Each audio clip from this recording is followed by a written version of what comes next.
하나님의 말씀 이사야 6장 1절부터 13절까지의 말씀입니다. 이사야 6장 1절부터 13절까지의 말씀을 함께 교독하도록 하겠습니다. 이사야 6장 1절 제가 먼저 읽겠습니다. 우시야 왕이 죽던 해에 내가 본즉 주께서 높이 들린 보좌에 앉으셨는데 그의 옷자락은 성전에 가득하였고 스랍들이 모시고 섰는데 각기 6날개가 있어 그 둘로는 자기의 얼굴을 가리었고 그 둘로는 자기의 발을 가리었고 그 둘로는 날며 서로 불러 이르되 거룩하다 거룩하다 거룩하다 만군의 여호와여 그의 영광이 온 땅에 충만하도다 하더라. 이같이 화답하는 자의 소리로 말미암아 문지방의 터가 요동하며 성전의 연기가 충만한지라. 그때에 내가 말하되 화로다 나여 망하게 되었도다. 나는 입술이 부정한 사람이요 나는 입술이 부정한 백성 중에 거주하면서 만군의 여호와이신 왕을 배웠음이로다 하였더라. 그때에 그 스랍 중에 하나가 부젓가락으로 제단에서 집은 바 핀 숯을 손에 가지고 내게로 날아와서 그것을 내 입술에 대며 이르되 보라 이것이 내 입에 닿았으니 내 악이 제하여졌고 내 죄가 사하여졌느니라 하더라.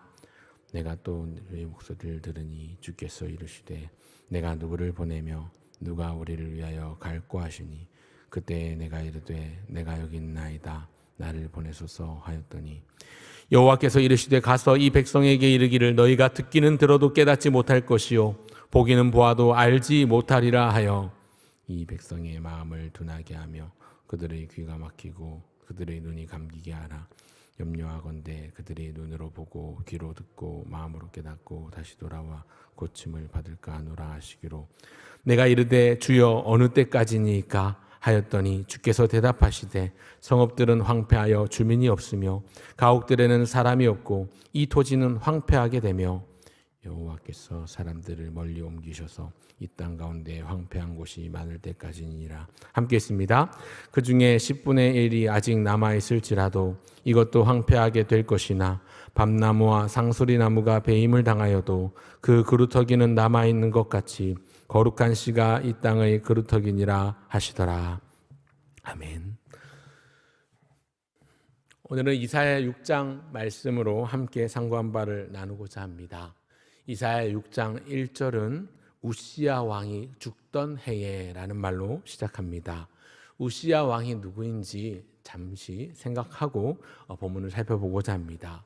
이 우시야 왕은 16살의 어린 나이에 왕위에 올라서 약 52년 동안 남쪽 유다 나라를 다스리는 왕입니다. 꽤 오래 집권을 했죠. 하지만 오래 집권한 데 비해서 나라도 참 잘 다스렸습니다. 그가 16살의 나이에 어린 나이에 왕위에 올랐지만 열왕기서나 역대하서를 보면 그의 공적이 상당합니다. 역대하 26장 4절과 5절을 제가 읽어드리겠습니다. 우시야가 그의 아버지 아마샤의 모든 행위대로 여호와 보시기에 정직하게 행하며 하나님의 묵시를 밝히 아는 스가랴가 사는 날 동안에 하나님을 찾았고 그가 여호와를 찾는 동안에 하나님이 형통하게 하셨더라. 우시야는 여호와 보시기에 정직하게 행했던 왕이고 하나님이 그를 형통하게 하셨더라라고 성경이 기록하고 있습니다. 뿐만 아니라 정치나 외교, 경제적으로도 상당한 공헌을 한 왕이었습니다. 심지어 암몬 사람들이 우시야에게 매년 조공을 바치고 우시야가 매우 강성하여 그 이름이 애굽 변방까지 퍼졌다고 성경은 기록합니다.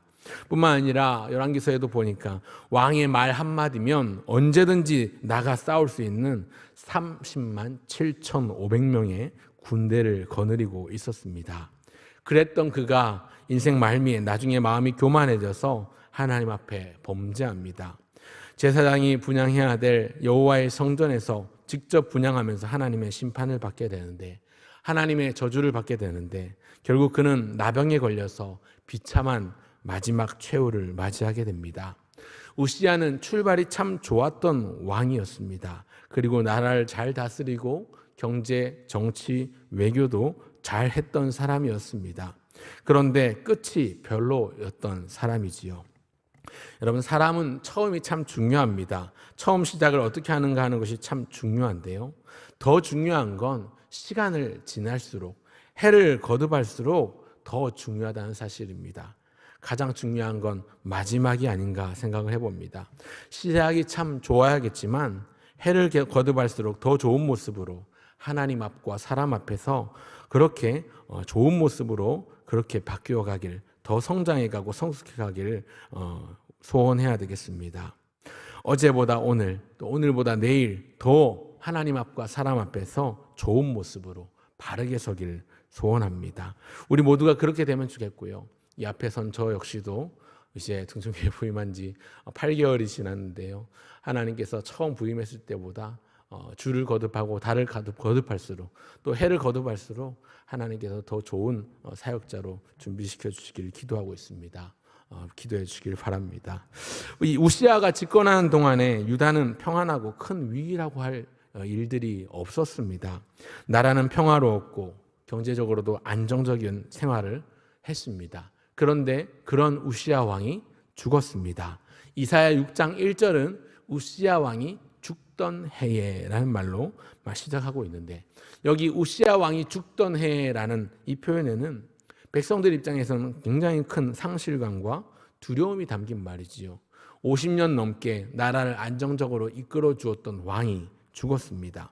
앞으로 어떻게 될 것인지 미래에 대한 불안과 공포가 엄습해 오는 시기라는 것이지요. 잘 먹고 잘 살게 해준 왕이었는데 죽었습니다. 이쯤 되면 백성들이 옷을 찢고 하나님을 찾고 부르짖어서 기도하고 간구해야 할 것 같은데 그러질 않습니다. 교만한 백성들, 목이 곧은 백성들은 자기가 자기 삶의 주인이 되어서 자기만을 위하고 오히려 우상을 만들어 섬겼습니다. 그래서 우리가 어제까지 살펴보았던 이사야 1장부터 5장까지 내용에서 보면 이 선지자 이사야는 유다와 예루살렘의 죄악을 바라보고 탄식하고 하나님의 심판이 임박한 것을 인하여 슬퍼하는 부정적인 내용, 암울한 내용이 계속 나왔던 것입니다. 그리고 이제 6장에 들어오니까 이제 우시아 왕마저 죽은 때에 선지자 이사야는 성전을 바라보게 됩니다. 오늘 본문에는요, 이사야를 선지자로 부르시는 부르심의 내용이 나옵니다. 그래서 아마 여러분들 성경책에 조그만 소제목이 달려있는 성경책들은 아마 이사야의 소명 혹은 이사야를 부르시다 이런 식으로 소제목이 붙어 있을 것입니다. 보통 선지자들의 소명은 선지서 초반부에 1장과 2장에 다 나타납니다.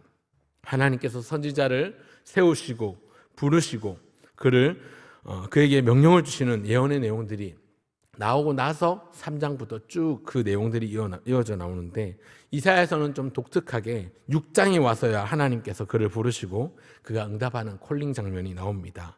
그만큼 특별하고 독특합니다. 저는 오늘 본문 가운데 이사야가 부르심을 받는 이 장면을 통해서 이사야가 발견한 3가지를 함께 나누고자 합니다. 첫 번째로 기억할 것은, 이사야가 발견한 첫 번째는 거룩한 주님, 거대한 주님입니다. 거룩한 주님, 거대한 주님. 1절에 내가 본즉이라고 말하면서 성전에 충만하신 주님을 발견하고 바라보게 됩니다. 4절에 표현하기를 이같이 화답하는 자의 소리로 말미암아 문지방의 터가 요동하며 성전의 연기가 충만한지라, 이렇게 말씀하고 있지요. 이사야는 하나님의 성전을 보고 있습니다. 말씀드린 것처럼 평온하고 강성하게 나라를 다스리던 우시아 왕이 죽었습니다. 물론 다음 왕이 세워지겠지요. 그 다음 왕은 아들 요담입니다. 요담이 세워지겠지만 왕이 죽은 것은 일단 한 개인을 넘어 국가적인 위기, 민족적인 위기 아닙니까? 그런 위기 때에 하나님의 사람 이사야는 하나님의 성전에서 하나님을 바라보게 되었습니다. 여러분, 위기를 만나고 머리가 복잡하고 골치가 아플수록, 힘들수록 주님을 바라보아야 합니다. 하나님의 임재 안에 머물러야 합니다. 오늘 이 자리에 나오신 여러분은 하나님의 임재를 경험해 보셨습니까? 또 주님의 임재 가운데 머물고 주님을 바라보고 계십니까? 몸만 예배 자리에 나왔다고 해서 하나님의 임재에 머물 수 있는 것이 아닙니다. 마음 가운데 진실로 하나님을 향한 간절한 타는 목마름, 갈급한 마음, 가난한 심령이 있는지 점검해 보아야 되겠습니다. 우리는 여전히 많은 문제들을 떠안고 살지요. 내 앞에 놓인 많은 산적한 문제들이 있지만, 그러나 우리 하나님은 어떤 분이신가? 내 문제보다 크신 하나님, 내 어떤 어려움보다 환난보다도 크신 하나님이라는 사실을 기억하며 그 하나님 앞에 나아갈 수 있기를 바랍니다. 하나님을 진정 나의 왕으로 삼고 그리스도를 나의 진정한 주인으로 모시는 삶, 말로만, 입술로만 아니라 진짜 하루하루의 매일매일의 삶 가운데서 주님을 주님답게 모실 때에 내 삶의 산적한 문제들이 문제가 되지 않고 해결되고, 문제를 문제시 여기지 않고 하나님 앞에 감사로 하루하루를 보낼 수 있을 줄 믿습니다.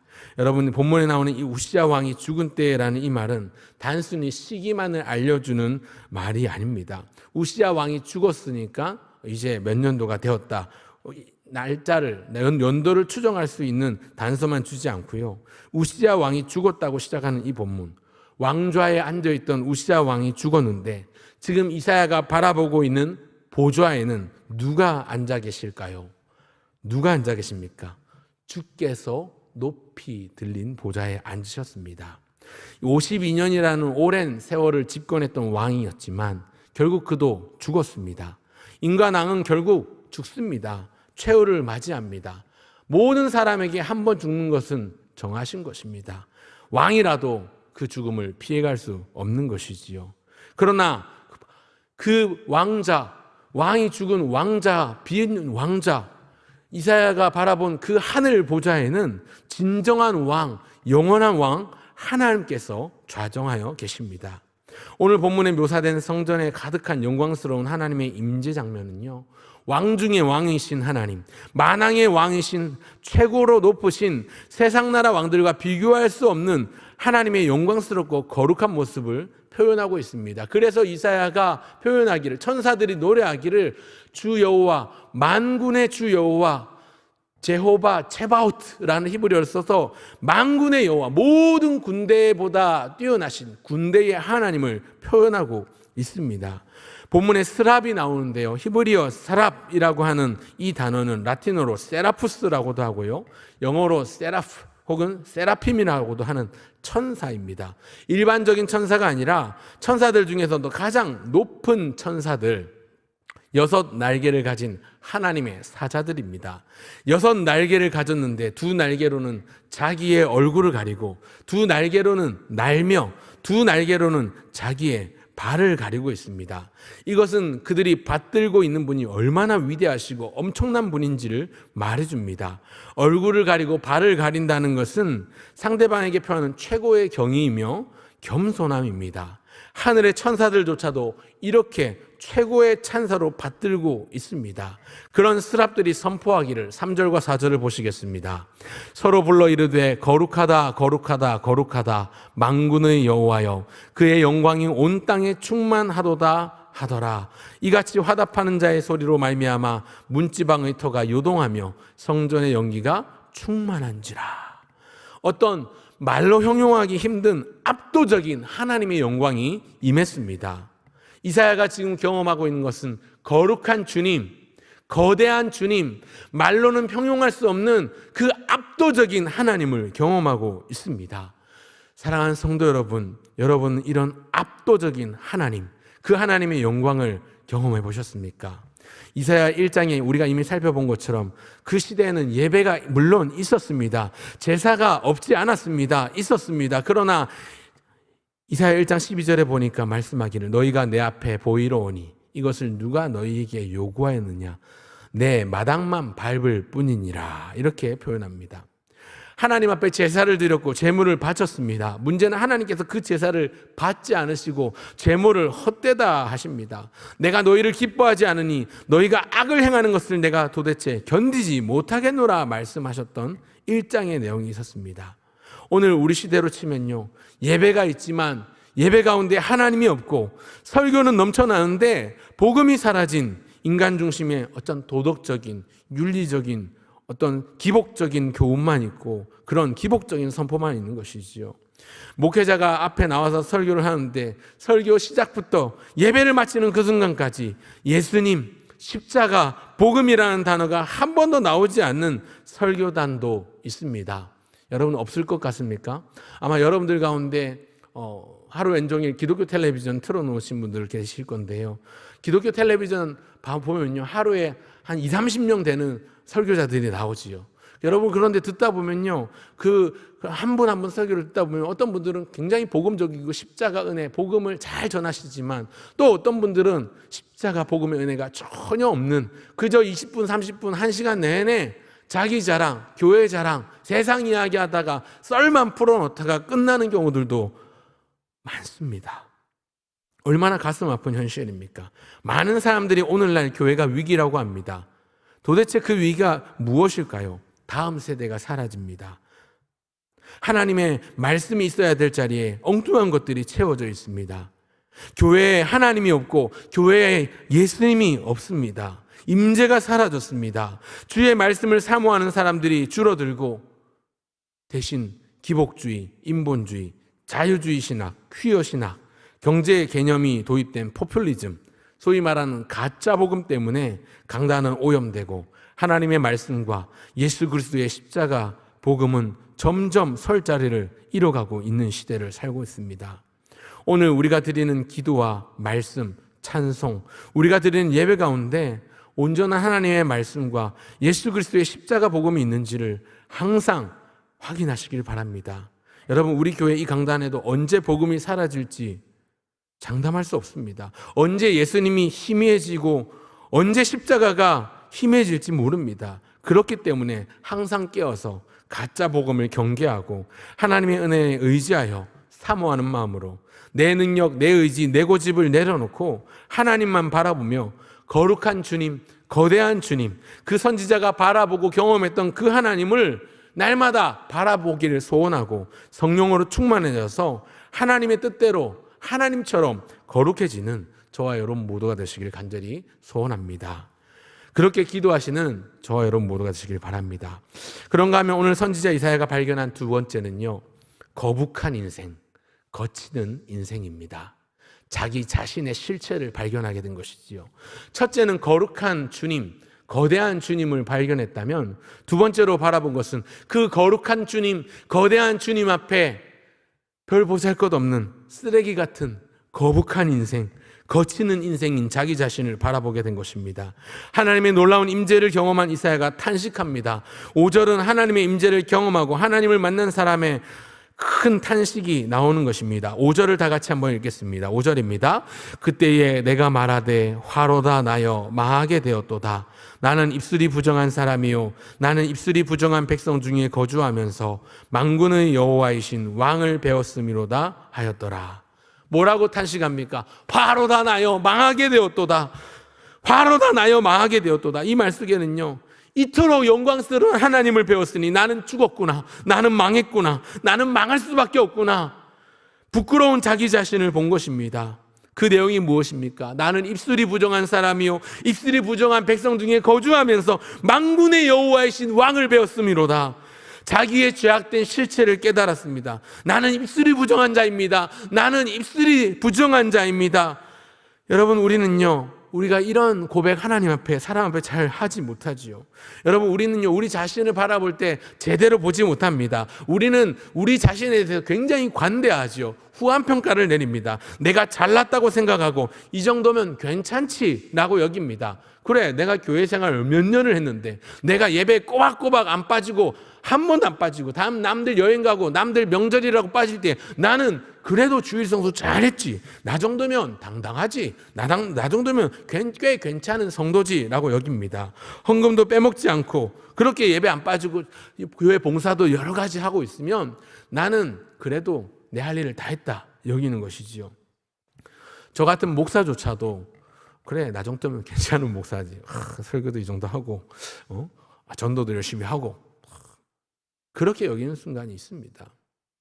하지만 여러분, 진짜로 하나님의 임재와 성령 충만을 경험하면요, 나 자신의 죄악된 실체를 보게 됩니다. 우리 입술이 얼마나 부정한지 모릅니다.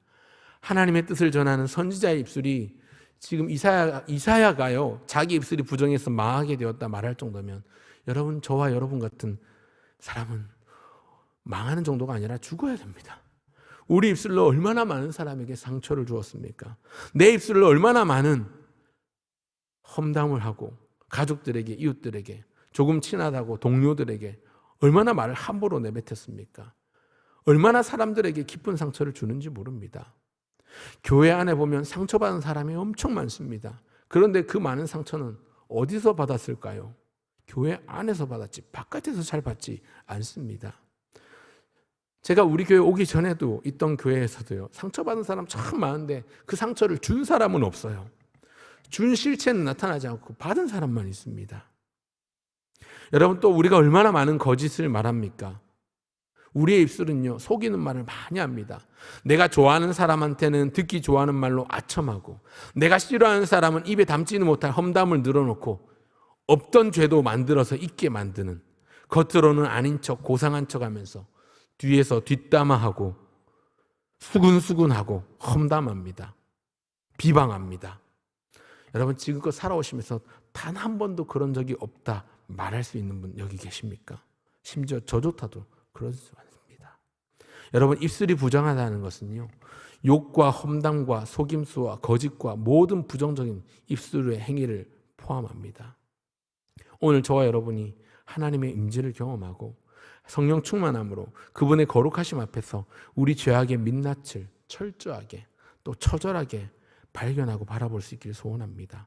저부터가 참 부끄럽습니다. 하나님의 말씀을 전하는 입술로 얼마나 많은 사람에게 상처를 주었는지, 또 해선 안 될 말을 하고 무례함으로 말했는지 돌아보게 됩니다. 여러분, 기도하시다 보면요, 처음엔 달라 기도하죠. 높으신 하나님 감사하고 찬양하지요. 그런데 기도를 더 깊이, 더 오래 하다 보면 하나님 앞에 우리가 고백하게 되는 것이 무엇입니까? 하나님, 제가 죄인입니다. 하나님, 나를 불쌍히 여겨주십시오. 하나님, 나를 불쌍히 여겨주십시오. 하나님 없이는 살 수 없습니다. 하나님의 은혜 없이는 난 아무것도 아닙니다. 이 벌레만도 못한 죄를 주님 용서해 주십시오. 나 자신의 실체를 발견하고 하나님 앞에 회개를 하게 됩니다. 오늘 바른 기도, 겸손한 기도, 그저 마른 수건을 쥐어짜듯이 하나님 앞에 달라만 기도하지 마시고, 억지로 쥐어짜는 조르는 기도가 아니라 하나님의 임재 앞에 서게 해주시고, 거대하신 주님, 그 주님의 거룩함을 보게 하시고, 거치는 내 인생을 보게 해주시고, 거북한 내 인생을 내요 쓰레기 같은 나의 실체를 발견하면서 하나님 앞에 넙죽 엎드리는 겸손한 믿음을 우리에게 주옵소서. 기도하시길 바랍니다. 마지막 세 번째 우리가 기억해야 될 것, 선지자 이사야가 바라본 것은요, 거듭난 자녀, 거두는 일꾼입니다. 선지자가 이렇게 하나님의 임재를 경험하고 자기의 죄악된 연약한 실체를 발견하면서 넙죽 엎드리고 부복하며 돌이키니까 하나님께서 놀라운 일들을 행하십니다. 그에게 회복을 주시고 그에게 소명을 주십니다. 하나님께서 선지자 이사야에게 주신 두 가지가 있는데요, 먼저 첫째는 부정한 입술을 새롭게 해주셨다는 것입니다. 5절에 화로다 나여 망하게 되었도다. 나는 입술이 부정한 사람이요 입술이 부정한 백성들 중에 거주하면서 만군의 여호와이신 왕을 배웠음이로다. 이렇게 돌이키고 고백하니까 6절과 7절에 이렇게 말씀하고 있습니다. 6절과 7절을 같이 읽겠습니다. 그때에 그 스랍 중에 하나가 부젓가락으로 제단에서 집은 바 핀수칠 손에 가지고 내게로 날아와서 그것을 내 입술에 대며 이르되, 보라, 이것이 내 입에 닿았으니 내 악이 제하여졌고 내 죄가 사하여졌느니라 하더라. 천사들이요, 제단에 이 불젓가락을 가지고 숯불을 하나 가져와서, 숯을 가져와서 내 입술에 대고 이것을 너의 입에 닿았으니 이제 너의 악이 자해졌다, 너의 죄가 사해졌다 선포하고, 부정한 자기 입술로 인하여 탄식하고 상처받은 이사야에게 구원과 죄사함을 선포하십니다. 그를 교정해 주시고 그를 거듭나게 해주셨습니다. 이사야에게 주신 첫 번째는 거듭남의 은혜를 주신 것입니다. 이제 새롭게 입술을 바꾸어 주신 것입니다. 선지자의 입술로 바꾸어 주신 것입니다. 거룩한 입술로 바꾸어 주신 것입니다. 하나님이 주신 은혜는 여기서 끝나지 않습니다. 부정한 입술, 거북한 입술이 이제 하나님의 거룩한 입술로, 선지자 입술로 바꾸어 주셨을 뿐만 아니라 주님의 마음을 부어주십니다. 8절을 보십시오. 8절 다 같이 읽겠습니다. 내가 또 주의 목소리를 들으니 주께서 이르시되 내가 누구를 보내며 누가 우리를 위하여 갈고 하시니 그때에 내가 이르되 내가 여기 있나이다 나를 보내소서 하였더니, 하나님의 마음, 여호와 하나님의 심정을 그에게 회복시켜 주십니다. 범죄한 영혼들, 타락하고 하나님을 멀리 떠난 수많은 자기 조국의 백성들, 그 죽어가는 영혼들을 바라보며 누가 이 구원의 복음을 들고 나아갈 것인가 주님께서 답답해 하시는데, 내가 누구를 보내며 누가 우리를 위하여 갈고 천사들, 스랍들 앞에서 탄식하고 한탄하시는데, 그때 하나님의 마음이 부어진 이사야가 그 음성을 듣고 그 마음을 이해하게 되는 것이죠. 그래서 즉시로 고백하는 겁니다. 그때에 내가 이르되, 그 즉시로 내가 이르되 내가 여기 있나이다 나를 보내소서. 주께서 내 거북한 입술을, 내 타락한 입술을 거룩한 입술로, 거듭난 입술로 바꾸어 주셨으니 나를 보내소서. 이렇게 순종함으로 나아갑니다. 영혼을 사랑하시는 하나님 아버지의 마음을 그 안에 부어주신 것입니다. 자원하는 심령을 부어주신 것입니다. 거룩한 주님, 거대한 주님 앞에서 거북한 인생이었던, 거치는 인생이었던 자기의 실체를 발견하고, 그리고 하나님께서 그에게 거듭남의 은혜를 주셨더니 그는 거듭난 자녀로, 이제 거두는 일꾼으로 바꾸어 주셨습니다. 세워주셨습니다. 주께서 누가 나를 위하여 갈고 탄식하며 마음 아파하시고 안타까워하실 그때에 주여 내가 여기 있나이다 나를 보내소서. 여러분, 그런데요, 우리는 주여 내가 여기 있지만 나 말고 다른 사람 보내소서. 우리는 그렇습니다. 주는 나는 여기가 좋사오니 주여 다른 사람 보내소서 그럽니다. 여러분, 거룩한 주님을 경험하고 거북한 자신의 실체를 발견하면요, 하나님의 마음이 그 심령에 부어집니다.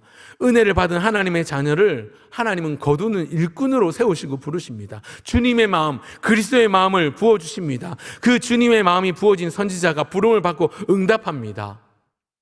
여러분, 오늘 주님의 부르심에 답하시길 바랍니다. 하나님, 김집사 보내세요. 김집사. 박집사 보내세요. 박권사 보내세요. 나 말고. 여러분, 언제까지 망설이시겠습니까? 언제까지 주저하시고 미루시겠습니까? 하나님이 부르실 때 아멘으로 주여 내가 여기 있나이다 응답하시길 바랍니다. 그럼에도 불구하고 하나님은 그에게 또한 한 가지 더 주시는데, 그게 뭐냐면 미래에 일어날 일. 백성들이 너의 말을 듣기는 들어도 깨닫지 못하고 보기는 보아도 알지 못할 것이라고 합니다. 그래서 탄식하는 이사야가 다시 묻지요. 주여 어느 때까지니까? 어느 때까지니까? 그랬더니 하나님께서 장차 일어날 일을 말씀하십니다. 성읍들과 토지들이 황폐하고 가옥엔 주민이 없고 멀리 포로로 끌려가서 이 토지가 황폐할 때까지라고 말씀하십니다. 너가 전하고 말해도 백성은 듣지 않고 깨닫지 못하고 결국 유다 나라도 멸망할 것이다, 이걸 말씀하고 있는 겁니다. 나중에 바벨론 포로로 끌려갈 것에 대한 예언의 말씀을 여기 6장에서 발견할 수 있습니다. 이사야의 소명, 그를 부르시는 내용과 함께 유다가 심판받아 멸망할 것을 미리 말씀하십니다. 그런데 그것으로 끝나지 않고 절망, 좌절, 실패가 아니라 마지막 13절을 보시면요, 그 중에 남은 10분의 1조차도 다 황폐해질 것이지만, 그러나 밤나무, 상수리 나무가 배임을 당해도 그 땅에 그루터기가 남아있는 것처럼 홀리 시즈, 이 거룩한 씨앗들이 이 땅에 그루터기니라, 그렇게 말씀하시면서 회복에 대한 메시지도 주십니다. 우리 교회 찬양팀이 시드 찬양팀이죠. 아마 여기 본문에서 나온 거룩한 씨앗이 그 시드 찬양팀의 유래가 아닐까 제 마음대로 추측을 해봅니다. 오늘은 은혜의 시대입니다. 오늘날은 저와 여러분은 은혜의 시대를 살고 있습니다. 우리 중에 누구도 율법을 어겼다고 바로 죽거나 처단받지는 않습니다. 우리는 율법 아래 놓인 사람이 아니라 은혜 아래에 있는 사람이기 때문에 그렇습니다. 우리의 구원은 율법을 지키거나 잘해서 구원받는 게 아니라, 우리는 그렇게 따지면 죽어 마땅한 죄인이고 이미 죽었는데, 우리는 율법을 다 지키시고 이루신 완전하신 예수님을 믿음으로 그 예수님께서 이루신 십자가 보혈의 공로 때문에 그분이 선물로 주신 믿음을 통해서 그 안에서 받은 은혜로 우리가 구원을 받았습니다. 그러다 보니까 우리 개개인도 죄라는 것에 대한 경각심을 크게 갖지 않는 것 같습니다. 때때로 이 죄에 대해서 무디고 무감각합니다. 하지만 우리 주님은 죄를 진정으로 미워하고 가증스러워하십니다. 유다 나라가 하나님의 사람 선지자 같은 이 이사야 같은 사람이 있었음에도 불구하고 멸망한 것은요, 그들의 죄 때문입니다. 하나님이 죄를 얼마나 싫어하시는지 자기 아들 독생자 예수님을 십자가에 죽이시기까지 미워하십니다. 오늘 우리 시대에 일어나는 일들을 보면 교회가 망할 것 같고 복음이 없어질 것 같고 진짜 그리스도인답게 제대로 사는 사람이 별로 보이지 않는 것 같습니다. 그러나 여러분 기억하십시오.